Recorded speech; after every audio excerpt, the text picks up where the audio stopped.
Welcome back to another episode with a look beyond the continent. My name is Emil, and together with my co-host Ezra, we discuss Gwent, our favorite competitive card game, as well as topics such as streaming, social media growth, and of course the Witcher universe. In today's episode, we are discussing the last part of the Harvest of Sorrow reveal with Northern Realms, plus the patch notes of 9.4. There's a lot to unpack with this episode, so let's get straight into it. Let's start off with Northern Realms. Ezra, are you a big Northern Realms fan? I've recently been playing a lot of Northern Realms. I didn't think I would, and I was kind of skeptical whether, they were, I would say, I don't know if I want to call it like a powerful faction, but I was playing Siege Commanders this season and did really well for me. So, what are your thoughts on Northern Realms? I mean, they have been very good up and down. It's almost like kind of if you want to compare it to like a seesaw kind of thing. At times they were very good, and then at times they're very bad. Um, we know Northern Realms is the boosty faction, or however you want to put it. Um, they've been known to play a lot of control in terms of siege and duels, and then they have their more heavy point slam options, with commandos, and then also you know the mages that they've recently added in terms of like Gerhardt and you know uh, the Banard students. Well, they're not point slams, but they're just really good cards for being bronzes. So yeah, I mean it's like I said, it's really hit or miss with Northern Realms. They're good one season, they're bad one season, then they're really good again, and then yeah, it's like I said, it's like a seesaw motion with them. Yeah, so speaking of mages, the latest reveal we see a lot more mages for this one. And obviously, it just makes sense because it's a continuation of the last expansions we've had, where, as you mentioned, they had Gerhard introduced. We've had the Banard student, the Aretusa student.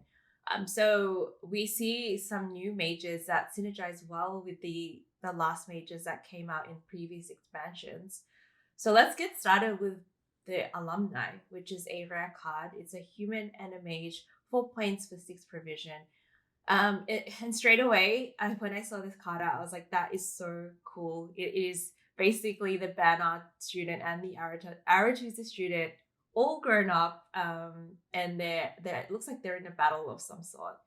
Um, so the ability for this one is deploy. If both values are equal to or higher than 4, gain zeal. Okay, so for auto melee, it's damage an enemy unit by 0. Auto range, boost an allied unit by 0. And the values correspond to the highest patience achieved by your Banard student or Aretusa student cards.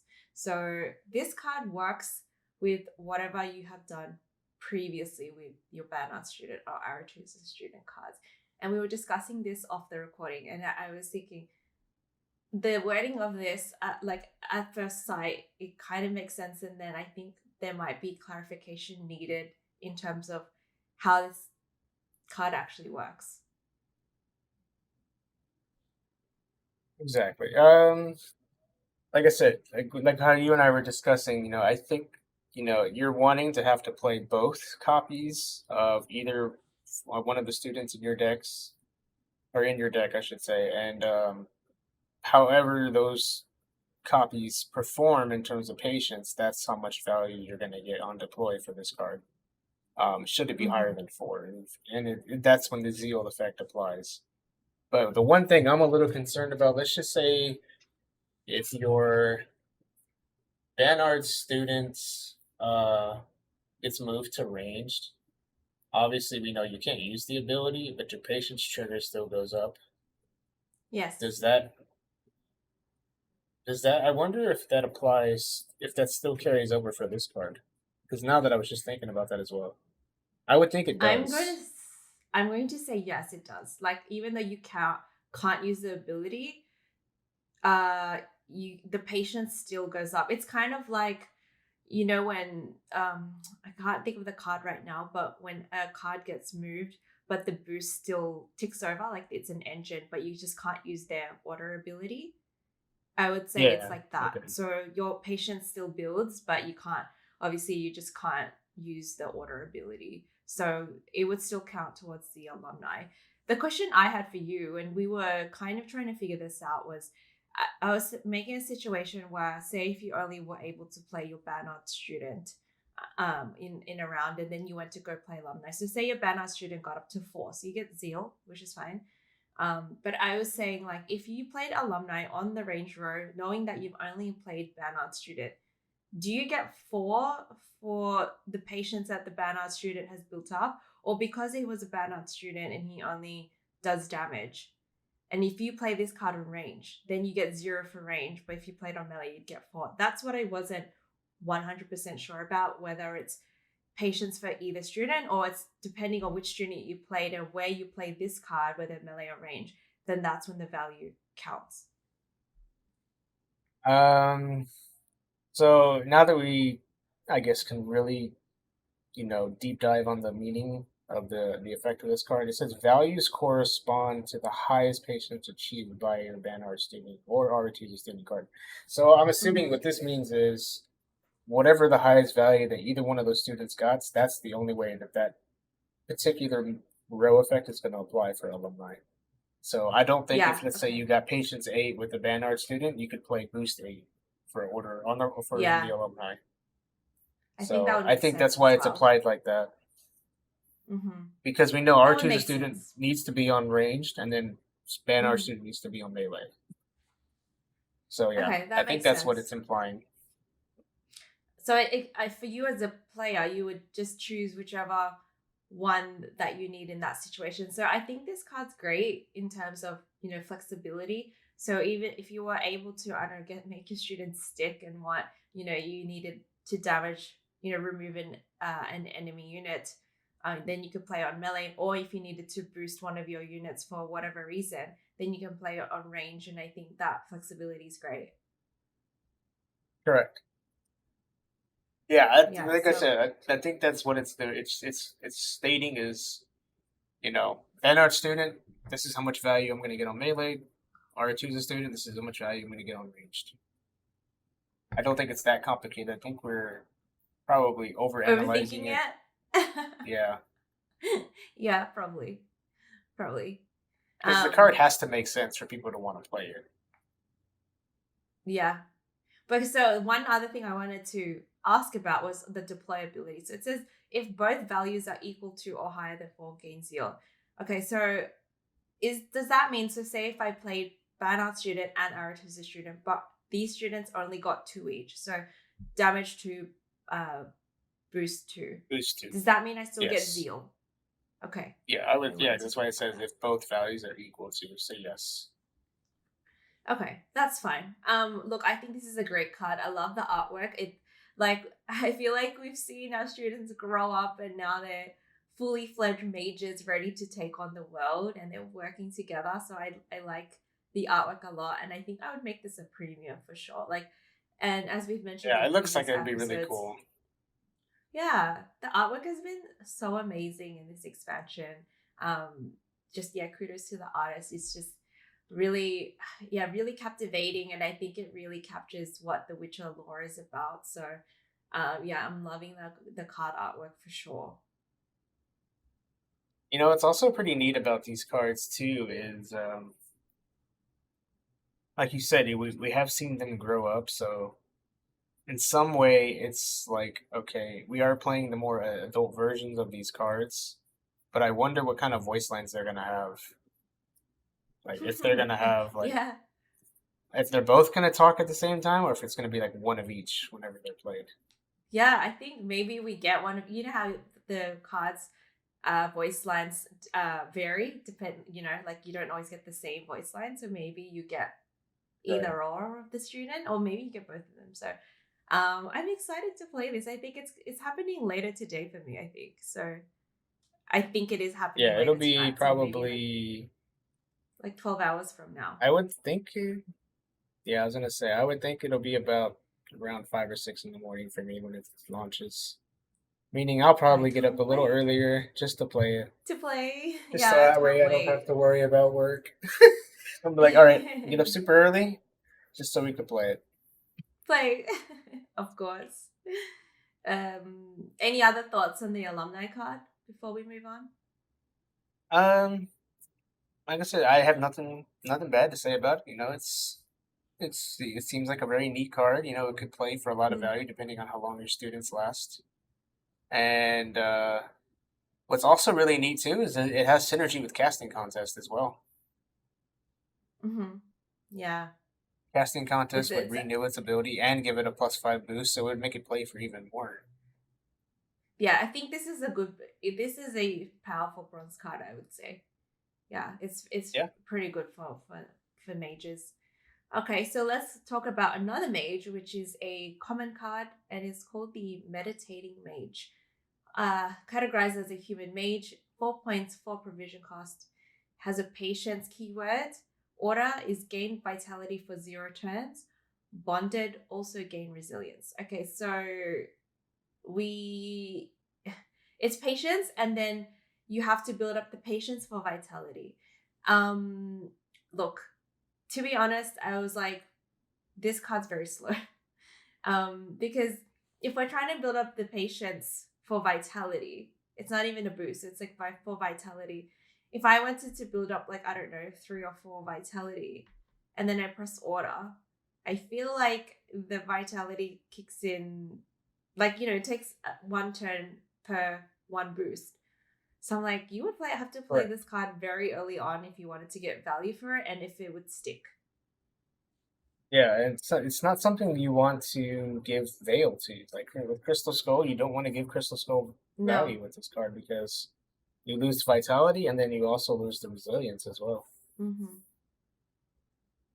So I'm not 100% sure about this card. I think it's gonna be a slow tempo card. I understand the bonded part because I know they've been concentrating on bonded a lot. So you gain resilience, but that's if your card survives the round, I guess. So you would have to play 2 of these cards.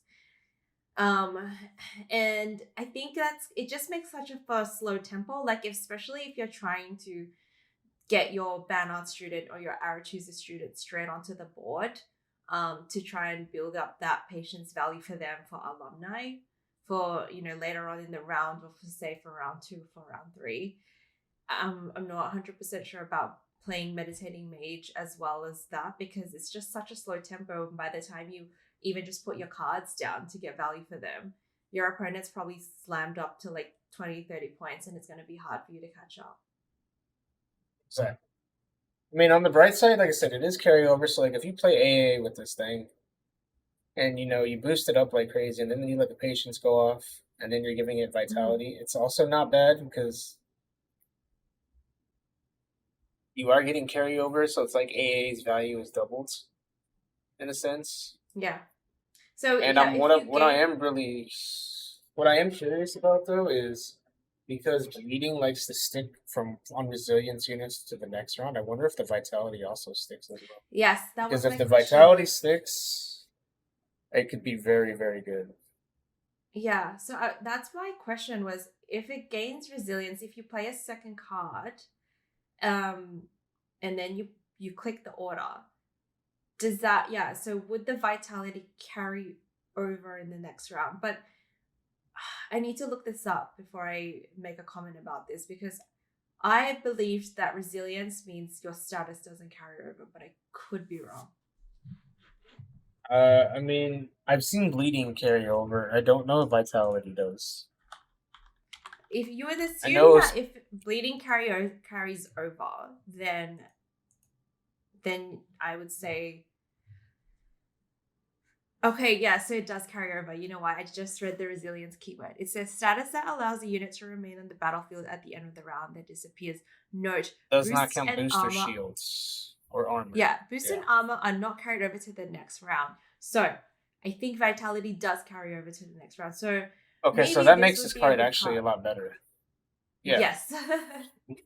Yeah. That actually makes it really good Because because being able to carry over the patience and then have this card carry over into the next round and then click it right away in the next round, that's actually really good because then that's a ticking engine that also has, resilience. And then you can do it again if you play like, a rune word or Oh, Anadalia or something. Okay, now this. Okay, I guess I underestimated this card. This could be very good. It could, yeah, it could. Now that I realize that vitality will tick over, there's so much to be. You can't underestimate the value of carryover, and I think a lot of these cards that have come out this expansion focus on carryover value. So I think it's great. This card would be good. My other question would be, because it's bonded and it says also gain resilience, does that mean your second card will be the only one that gains resilience, or both of your cards would get resilience? I would assume both because it doesn't say Both. the Okay. other copy might gains or something. I would think it's both. So if you have eight Okay. points of Yeah. carryover going over, that's pretty nice. Yeah. Yeah. I think this is for 4 provision. It's a pretty cool card. Again, it goes well with Mushy Truffle if you wanted to play that in your deck. So you could make 3 copies of this if you really wanted to. Plus you get the golden froth, right, with Mushy Truffle. So Let's I just mean, be there's a honest. I lot think of. she really liked mushy truffle. He just wants to play soggy mushrooms. I just like to say it. I just like to say mushy truffle every Um, opportune moment I get. But look, you get golden froth out of mushy truffle, so there's like that boosting element. And as you said, Northern Realms is like the boosty faction. So I don't know. Maybe we'll see this card in play a lot. And yeah, it just depends if it can stick. That's the only thing. I think if it comes down and there's a lot of 4-point removals from other factions, it might be hard to gain the resilience. So yeah. I mean, the way I see it is this card's it's like just a bronze version of what's his name? Uh, I forgot his name. He's the Northern Realms Resilience unit. Um I Something with can a look him V. up for you. I have not played it so long, so I just forgot his name. So you mean Vandergrift, the human knight? Yeah, Vandergrift. So Yeah, yeah, he's okay. basically like a version, like a bronze version of that. So yeah, I mean, it's Yeah. not bad. You know, it's Mm. it's it's like I said, I just didn't fully analyze it like that. So like I said, like as Mm. long that vitality carrying over is really nice, and then also the fact that both copies would get resilience. Yeah. It's good bronze card too for 4 provision. All right, let's move on to the next card. So we have an epic card, and it is Raffard's Vengeance. So it's categorized with 3 different categories. We have Machine, Mage, and Siege Engine. It's 5 points for 9 provision cost. Okay, so it's order ability. Play a bronze unit from your hand, then draw a card. Cooldown 5. Crew. Whenever you play a unit next to this card, damage a random enemy unit by 2. Mages contribute to this card's crew ability. Interesting, because crew is normally soldiers, right? So this set specifies that crew would be mages as well. So if you play this in between mages, and then you played a unit next to this card, it would damage a random enemy unit by 2. So it's an engine, as well as thinning, as well as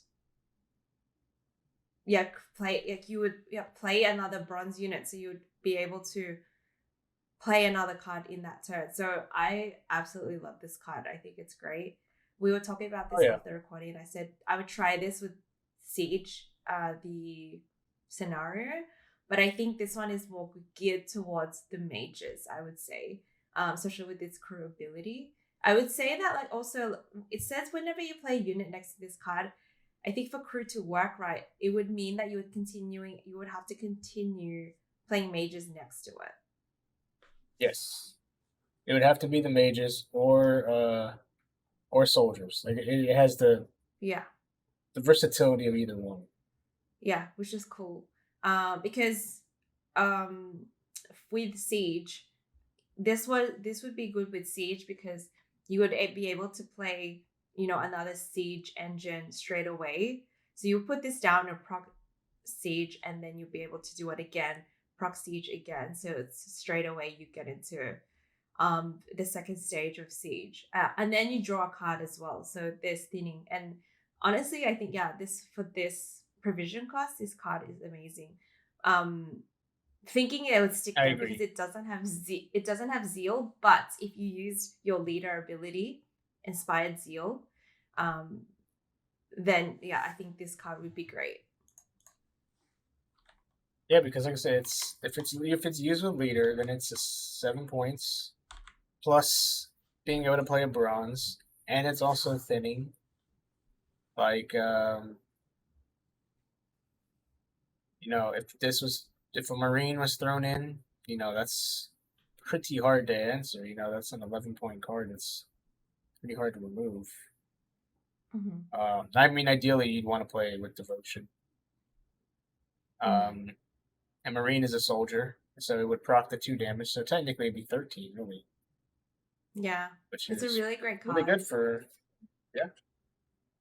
And Yeah, then I like I think said, the I've seen people want to run like wench or stockpile, like that would give it even more value. reduce the cooldown. Yeah. Um, reduce the cooldown, yep. And then, you know,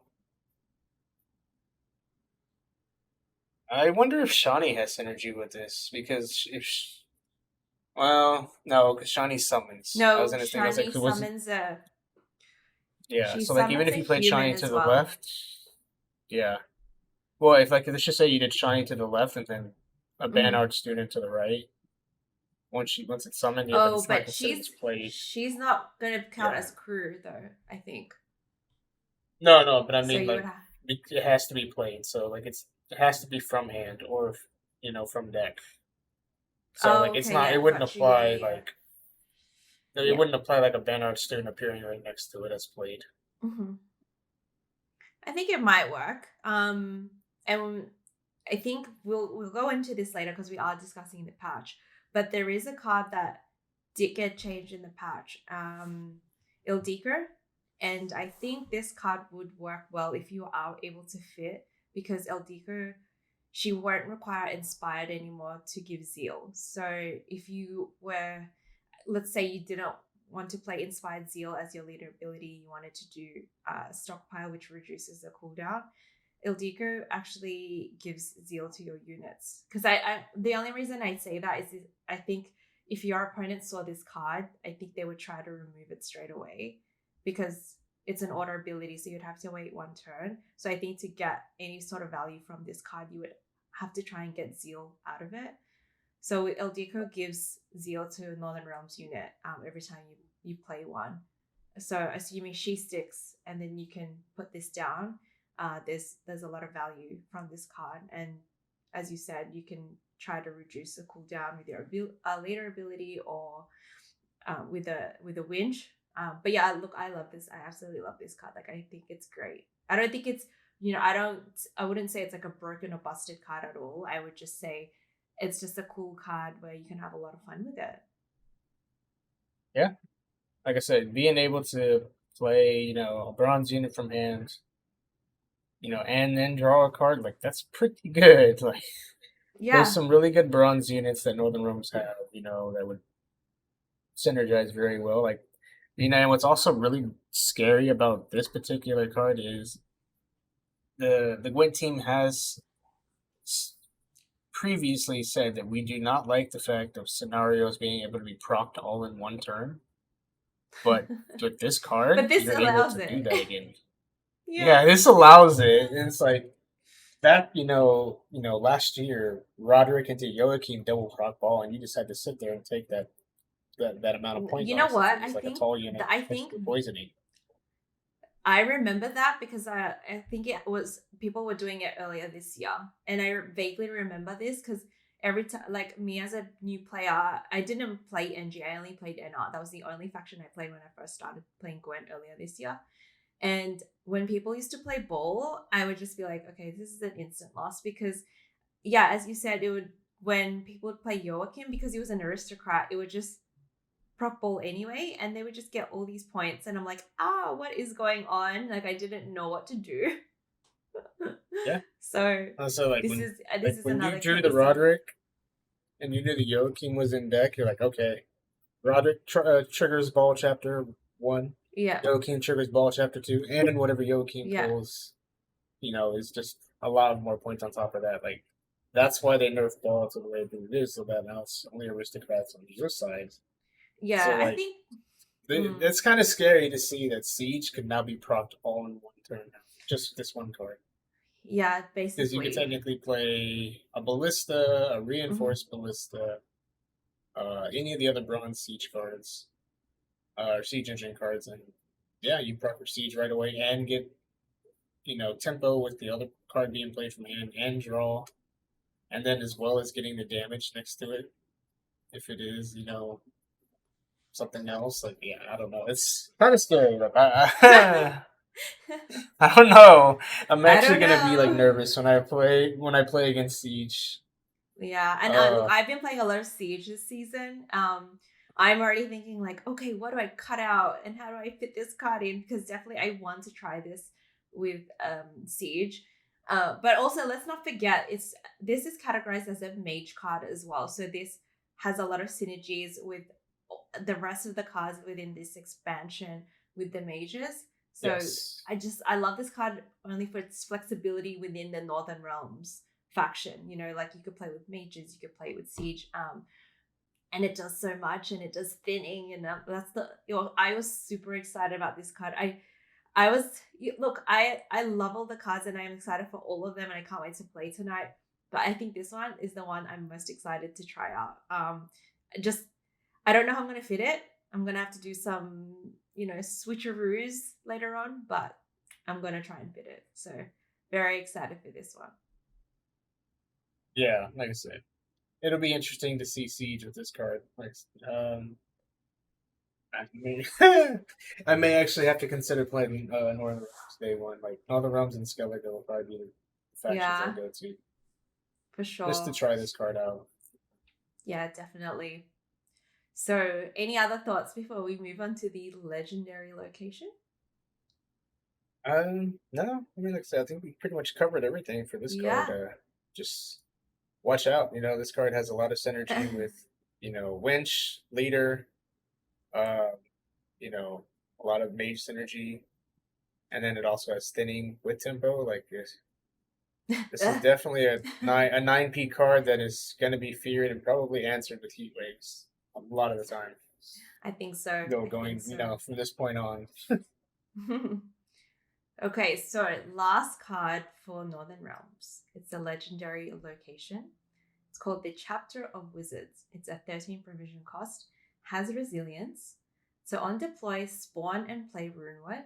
And then its order ability is to spawn a base copy of the last played allied bronze mage on this row. Okay, so let's start off with the deploy ability. Runeword.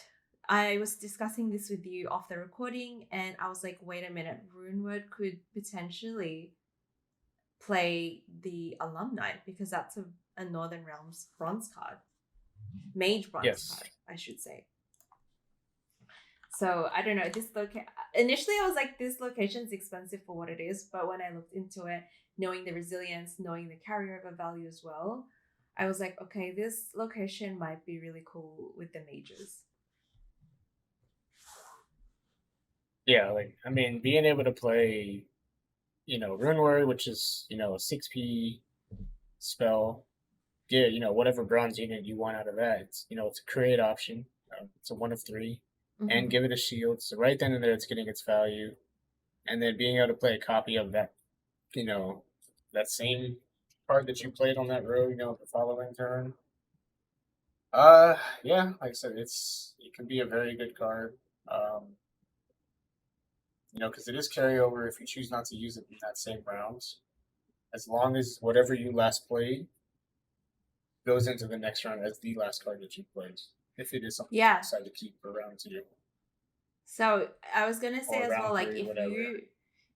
if you don't want to if you don't want to spawn a copy of the card that you played with your deploy, because it has resilience, you're able to go play a different bronze card if you wanted to, and then click order to play that bronze card that you just played that you didn't want from deploy, if that makes sense. So like you could do it straight away if you wanted to, but if you didn't want to and if you just wanted to do it for the next round, then you could also do that too.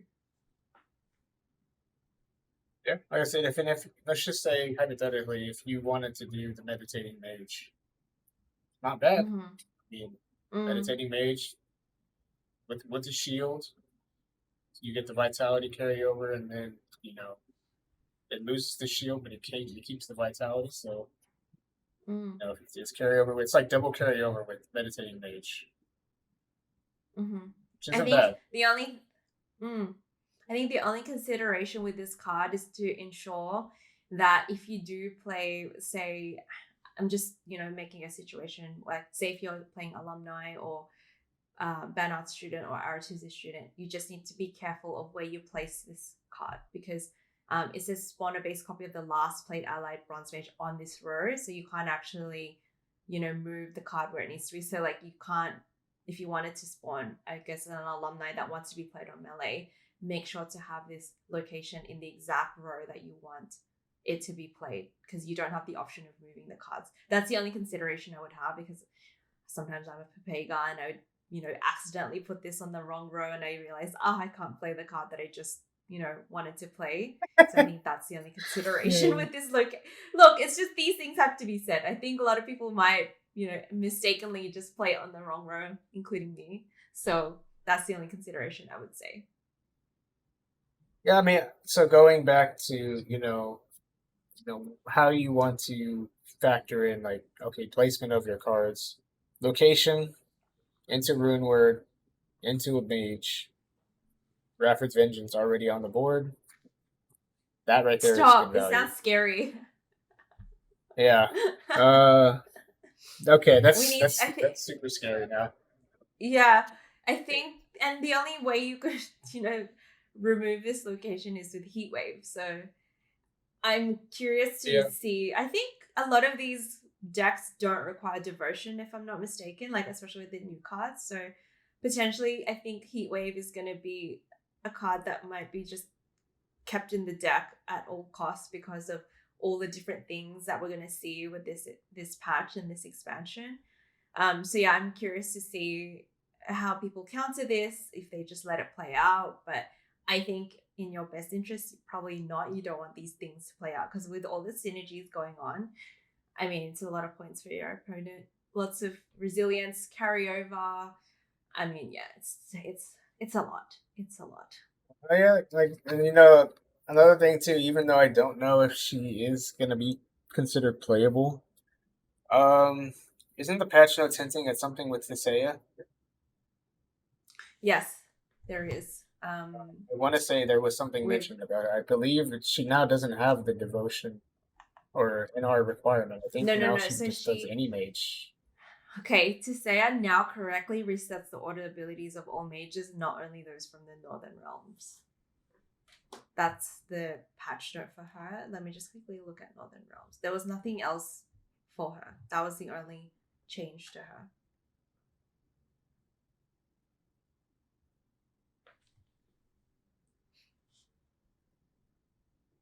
Is that what you were thinking of? Maybe. Hold on, let me look. I thought it was something Letitia. different. Yeah, no, Letitia also it says that she correctly shows that she can increase her own patience level if her order is reset during the same turn. Yeah, yeah. See, to say a DeVries now correctly resets the order abilities of all mages, not only those middle groups. So, like, if you, I don't know, you stole something or not stole something, but like if you managed to play something from a different faction and it was a mage, it would also reset its order ability as well. So, Well, like, there let's is just one say more it's card that we haven't touched on. Um, that was revealed for the neutral, but she's not an order. She's a deploy. I think I'm not sure what other mages have order, but I think that would mean um that she counts those mages as well, right? yeah. So I wonder if that means like everything on the board. There's no way they would include that, right? That would make Tisea play very badly. Yeah, I'm trying to see other mages that Well, you would have sorceress. I'm just going to tell. That's a mage. I believe she's a mage. oh wait, so she would do the whole board? I pretty I'm sure assuming if it's that's how they're on no, I saying. think it's no, I think it's on your Unless side. it just I means, need to I need to yeah, check I don't this. know. It's a little complicated with that one. No, it says There's no allied way they would mages. include something. Yeah. Yeah, it's allied mages, so it wouldn't include the other side. But look, I just had a quick look at mages that are neutral that have order. I don't really see any, so I'm not sure. Look, I don't play to say at all, so I I think it's mean, yeah, something she's that just not one of those cards that's even when she got her yeah, provisions nerfed. yeah. I'm not sure about her, but I think we'd have to see it in action for it to see. I mean, the only one I wish they nerfed, and I think we're moving on to the patch notes. And I love her so much is Queen Meve. I still think she needs a bit of a nerf, but anyway. We leave. Oh, okay. Yeah. So Rience is a mage. Artod is a mage. But I mean, you would never play these cards in No, but they don't have an Philippa's order in. ability Well, either. Like they're Philippa's not deploys. an order. Yeah. I just Uh, looked up the mages from neutral and I don't see any that have an ordered ability. I don't know. Holzer's not something you ever. I think I all of mean, them are deploy. So I'm not really sure yeah. what that change really means. Um so yeah, I'm not 100% sure on that one.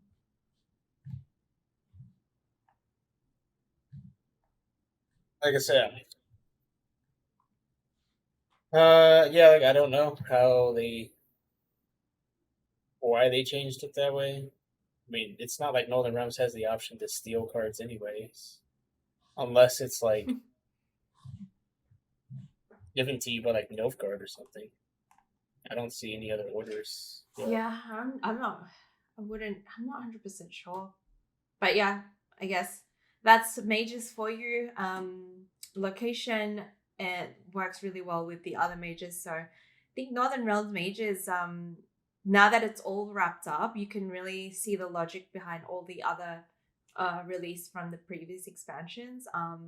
And yeah, you could play like a full mage deck, and there's lots of value that you can get out of these cards. Yeah, I agree. Like, I mean, a lot of these cards are going to make some synergies with older cards, a lot more scarier. You know, Siege is now pretty much become the best scenario in the game, I think, now. Hands down, with just with the with the new cards that Yeah, it's I'm getting excited for that for one. its I'm so faction. excited. I am. I'll be working on Yeah, which all is of this something tonight. I never thought we would actually be saying forever. Siege being considered the top scenario now, because it used to be really bad. Like it was just not worth playing. Uh, Yeah, well, I had a lot of a success lot with of the Siege. cards just didn't do what they do now. Yeah, so it's super exciting for Northern Realms for the next patch. And speaking of the next patch, shall we deep dive into patch notes 9.4? There's some exciting changes happening. Yes, like I said, we have not only the new cards to deal with, but we also have some very big changes coming to our beloved game. I think Uh, I think these changes, because they've changed such key cards that a lot of people play in meta decks, I think it'll definitely mhm. change the meta for sure. Don't know how it's gonna play out, but let's start. Let's talk about the three main. I would say there's four, but let's talk about the three main ones that people are going to be talking about, or are already talking about, I should say. Okay, Um, Alchemist, yeah, Alchemist, Alchemist, Alchemist. Now they have changed Alchemist, right? So Alchemist now his power changes from 5 to 2, and his ability has swapped with Spotter. I know that Spotter is not a card that's played often at all, but now it's swapped.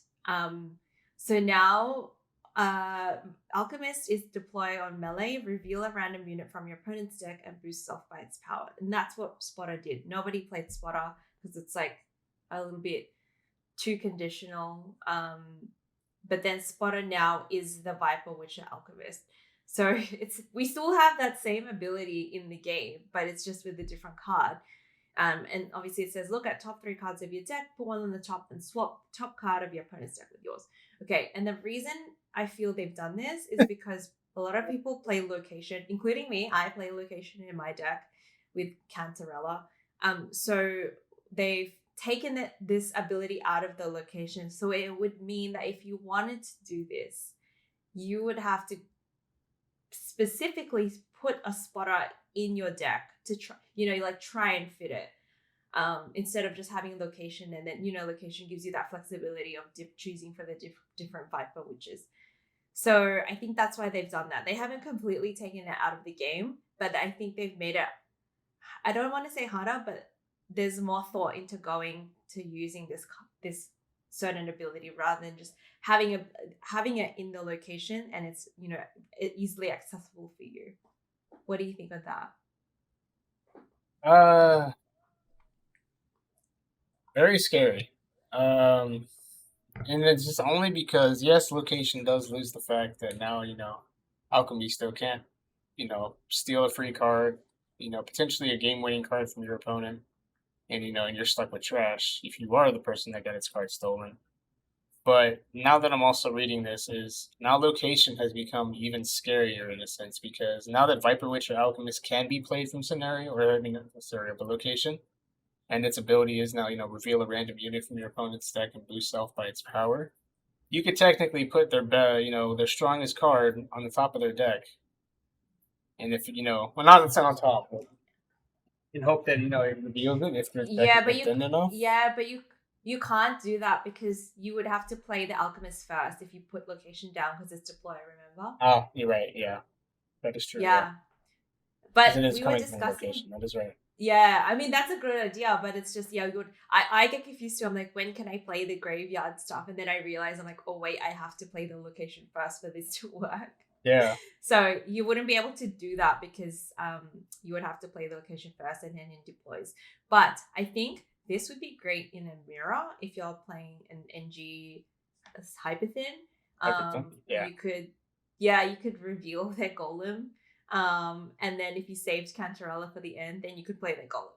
So, that's if your opponent doesn't catch on to what you're doing. But yeah, that's what I was thinking of when I was brushing my teeth this morning. I was like, I could play, if I had 2 cards left, I could play location. I would deploy the Viper Witcher, Alchemist, reveal the golem. If they already played Vilgefortz in round 1 or 2, they can't do the offensive, and then I would play Cantarella, seal their golem. They've got no other cards left in their deck. I would get the 12 points, and I would just outplay my opponent. But yeah, you would. It depends on how you play it, I guess. But that's what I was thinking. So it's kind of funny is I think it was today or yesterday, last night. Yeah, last night during your stream. I was like, you know what, I'm up this late. I might as well play a few games. And I decided to play, my double cross list that has Cantarella in it. It's basically, like the Spying Imprisonment list, except it's kind of tutored to counter Hyperthin. And I think my opponents managed to go into round 3 with 4 cards left in his deck. And I'm like, okay, he's going to draw 3. He's most likely going to put the golem back. He's not going to keep it in hand. Yep. And the moment I played Cantarella, forfeit. Like, that was the first card I played, Like, because you get rid of all of what they need. It. Yeah, like your Zartisius, your Triss, your Yin, they're all bricked. And it's like, it's just that easy, in a mirror to just, mess with Hyperthin when a lot of these cards are about playing your opponent's cards against them. Yeah, it's hilarious. But yeah, look, that's Alchemist for you. Still exists in the game. I think maybe some people might be disappointed with that, but I think there's just a bit more thought into, building your decks now. So yeah, that's Alchemist for you. I think let's move on. I can already imagine Spiro complaining about Spotter next patch. It's gonna be like, why didn't they take this card out of the game? Out of the game. Yeah, take this So effect out of the game. let's talk about Uh, God. That's another big change. So I don't know, but for me, I'm not a big fan of the Spell to Tell deck. I don't know what it is. It's like there's something about it that irks me, and I know a lot of people love playing it. I don't have anything against the players playing it. It's just more like I don't like playing against it. So God would always be the finisher if they were able to, how somehow control, when they would win the round. They always had carryover, and then they would get last say, and there was like absolutely nothing you could do about it because once God came down, it was just like this big 30 points or 20 whatever points, and then there was like absolutely nothing you could do about it. But now God is capped at 12, and so the most that God will play for is 50. I mean, it's still So not that's a bad, big change. but It's not a bad card, but it's not going to be that like big point slam at the massive end, and there's finisher. like, Yeah. yeah. But see, I like it. I like and the with the change. cards, and with like Gore definitely needed it. Maybe not to this extent, but it needed some kind of tweaking because for a 7 provision card and it playing for 25, 26 points, it's kind of Yeah, busted. it's not No, it is balanced. busted. It's not balanced at Mm. all. Um, Yeah, I think it's and then balanced like now. I think 15 is still good for 7 provision, I would say. yeah, and it's also I just noticed because we're going into this next expansion with a lot of hand buffs for Squirtle that they're getting. Gord may still play for more than 20 points if you're hand Exactly. buffing. Yeah, Like exactly. maybe So, that probably would be the only way you're gonna get it over 20 again is yeah. with hand buffs. I mean, it's not bad if you're doing Invigorate plus all the hand buffs. Like God could still be big, especially if you're not playing many units. So God can Right. still be a big finisher, but I think they took that into consideration because obviously, like, they're trying to do the hand buffs um, revival, and say people were playing God as well, and then you're playing all these specials, especially if you're not playing many units. God would just be such a big finisher that it's just insane for 7 provision. So I think that my personal opinion is the cap is good. So I think this is a healthy change. And yeah, I like it. I like it a lot. He still plays for a lot, like as you said with the hand buff, but I like this change a lot. I think it was needed, definitely. Oh yeah, I agree. And then we have another nerf to poor Muna. A lot of monster players are probably hating Did you themselves say even poor? more. Did you just say poor Mamuna? I did. I did. Poor I mean, Mamuna. look, Kappa. Mamuna, just this card. I feel like such a power creep to begin with. Like, just it has zeal. It just eats something in your graveyard. It pulls something out of your deck, and it was like always 20 plus points because most people would play, a high, I guess, a high point bronze unit, right? Especially like a Griffin. So I welcome this change with the increased provision cost because it just makes, if you wanted to include Mamuna in your monsters decks, there's a lot more thought that goes into it rather than just like slipping it in there and then you've got that massive point slab. Like you said, like, I've been playing the Frost deck, you have as well. You just put the Mamuna in there. There's not that much synergy with the Frost tech in it, but because you get so many points out of it, then you're just like, well, I'm just gonna play it, right? It's just a no-brainer kind Exactly. of thing. So now it's like, okay, now it's gonna be a little bit hard to fit in, especially with the new cards. You've got Yaga. What else do we have? But anyway, these high provision cost cards, like Gurney increased the provision cost. Did I read that right? Not this patch, but the last patch. So yeah, there's not many point slam cards you would be able to fit in one's deck. You would have to pick and choose. So yeah, I think it's great. I think just with this provision change alone, you won't be able to run Witch's Sabbath Yaga, She Who Knows, and Mamuna all in there, No, you and can't. then You be able have to to fit choose like which ones. Yeah. yeah, and then you still have to worry about the crones, self eaters, rat Self eaters catchers, is all those yeah. other. I don't think you could fit all of this. No, you have to pick and choose. It's not look, Yeah, Monsters Relics is not gonna be the point slam that it used to be, for sure. definitely not. This is what they're like, you still get a lot of points, don't get me wrong, but it's not gonna be that like, the 200 points you'd sit on the board. Like that was I think that was just a little crazy. Oh yeah. But I mean, I think this yeah. is a good change because now you have to choose between certain cards if you want to include it in your deck, and that's how it should be, I guess. Like it's especially with the new cards with at the higher provision cost, you're not able to play all the relics. You have to choose which relics you want to play. Yes, like I say, and now it's like I say, it becomes a lot harder. Like a lot of people don't factor in the fact that one provision cost can make a huge difference Mm-hmm. until they go into deck builder and then realize, okay, I can't fit this card. I have to give up this card, and it's Mm-hmm. like that one provision can totally change, the whole entire flow of your deck. Mm-hmm. So, Yeah, to for see, sure. an epic card being 12 provisions and it being, the highest epic card alongside Portal, Mm-hmm. um,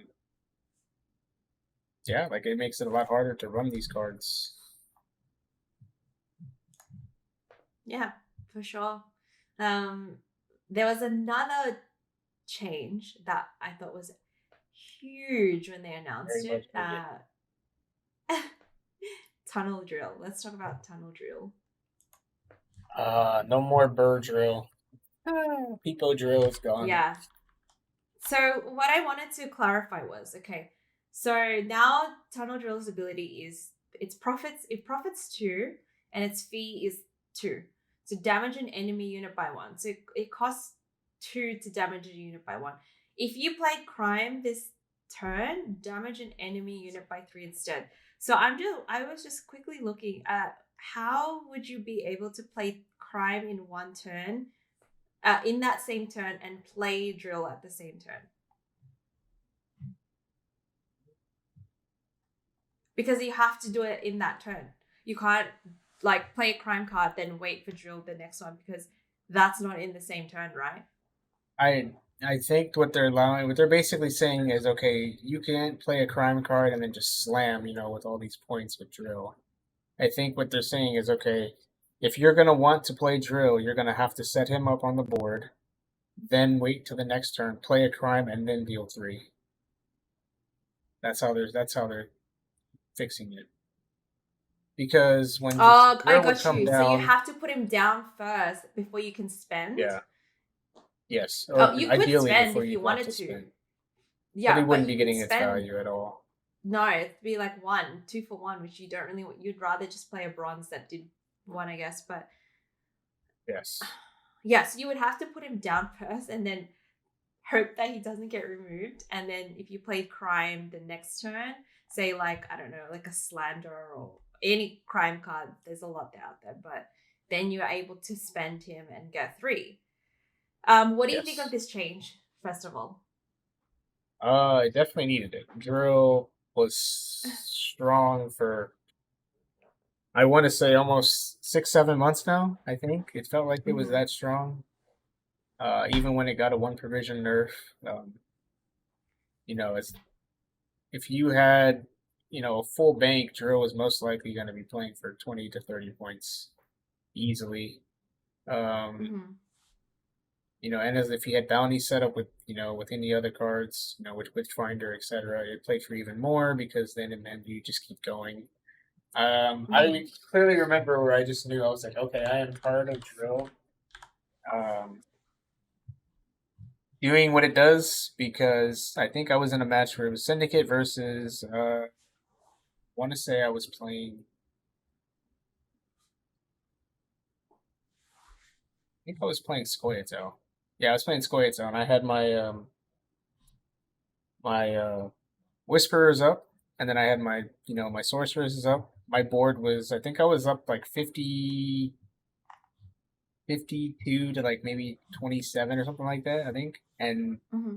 Drill just wiped me back down to like 18 points because it just wiped out every Yeah. one of my whispers. Um, you know, Junior can wipe up, a lot of other cards too, and it's just like, how do you win against that? When you just can't answer. Yeah, and they don't run out of coins, especially if they've got the bounties on, you know, tool units. And there's nothing you can do, and it only costs them, I think, what, two? It was 2 for 3. Right. Especially if they had the crown splitter pocket. So look, I think it's a good change. I think it's a really big change. So I'm not.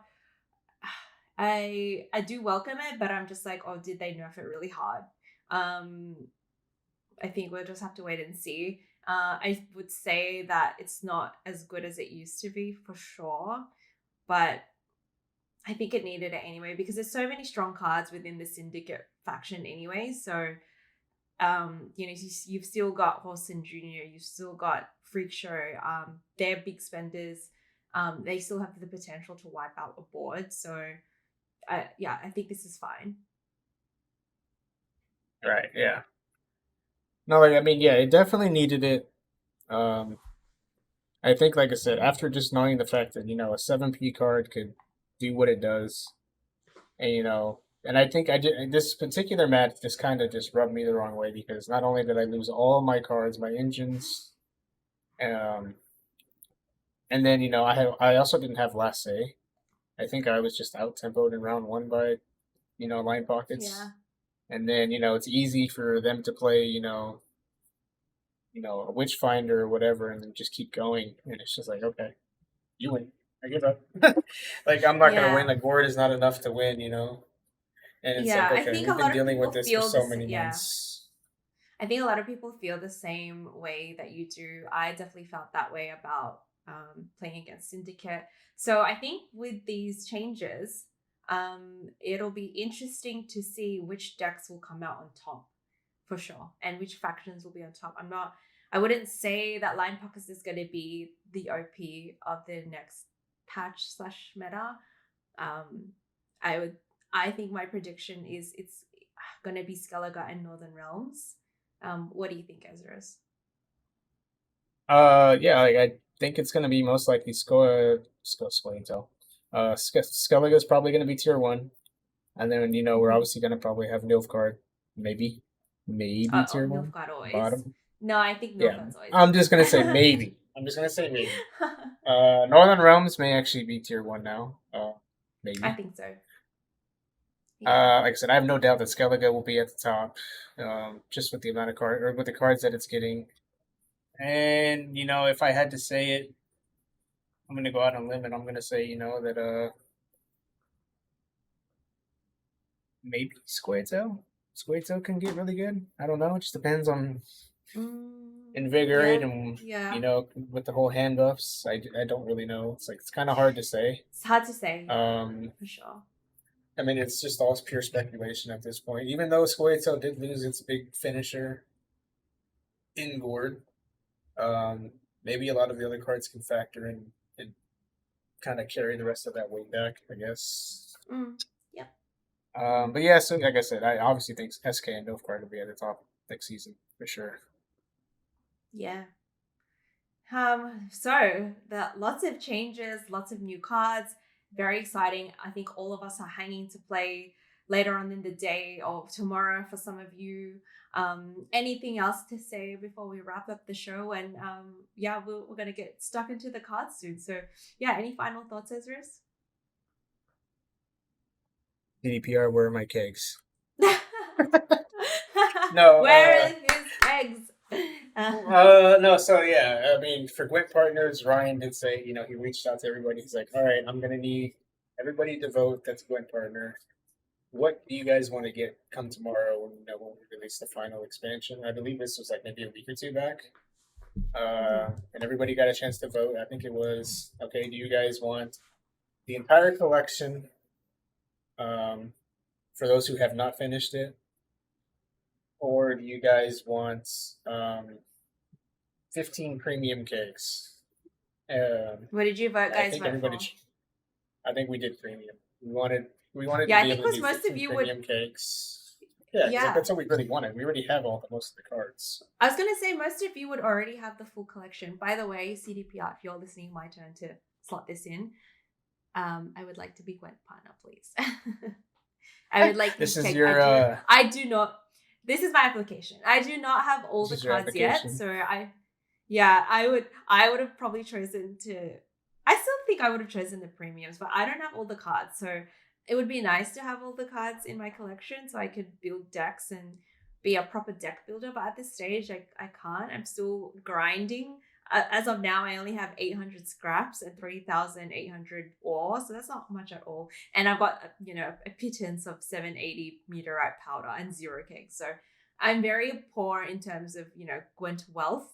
But yeah, that's exciting that you guys are gonna get the premiums. I'm thrilled to hear that you're gonna have the premiums. I would love to see it from your side of what the cards look like.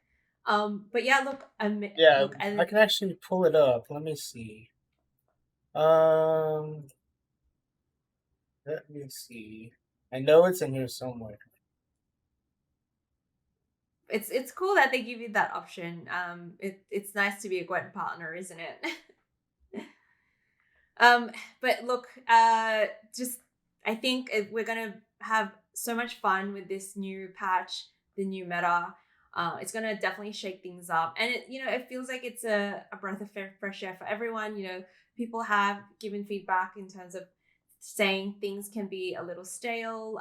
It's always the same kind of decks being played, especially in pro ladder, on the competitive side.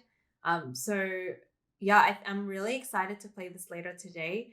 And probably hopefully our next episode we can talk about this more and see how the meta settles. But yeah, amazing. Any final thoughts, Cesarus, before we wrap up the show? PB, you're going down. He's talking about the Team Tomorrow, yeah, Legacy PB and I, Challenger. Are you playing it yeah, tomorrow? You PB guys and I, streaming? yes, PB and I agreed that we're gonna do our tournament match tomorrow. I'm gonna stream it. Yes, are you streaming? What? Okay, so we'll put So it yeah, up on YouTube if you yeah, guys missed the stream. We'll put it on the Look Beyond the Continent YouTube page. Look, the tournaments is a friendly tournament, but it's so much fun. Not to toot my own horn, but I haven't lost my series yet. So my next opponent is Q Center, which will be Ezra is rolling his eyes if you guys can't see. But next for me, so obviously Ezra, you're yeah, playing tomorrow, which is being recorded. I am playing this Saturday, which I think is a Friday night for a lot of you guys. But that will be on YouTube as well, if you want to catch that. correct. It's a lot of fun. And we'll be playing with the new cards, which will be really exciting. So it'll be interesting to see what everyone brings to the table, because I think the meta won't be settled yet, and it'll be a bit of a surprise, right? So very exciting things coming up. Yeah, like I And said, I told PB, I was like, let's play with the new cards. Let's bring some unique decks, and I'll stream it, and we can have some exciting stuff. yeah, we're doing the same on Saturday too. So lots of fun, lots of things happening. Guys, let us know what you think of the cards, what your thoughts on the patch. Put it in the comments below. And if you like what you hear, subscribe. We really appreciate everyone that subscribes to our channel, leaves us comments and likes. We really appreciate it, and we do this all for you. We love Gwent so much, so we've been pumping out so much content the last week with me and Ezra. So always we're from different time zones. I'm from Australia, Ezra's in America. Yeah, so we just do it because we love the game. And yeah, so any support would be greatly appreciated. And thank you for joining us today, and we'll catch you on our next episode. Yes. See you later, everyone.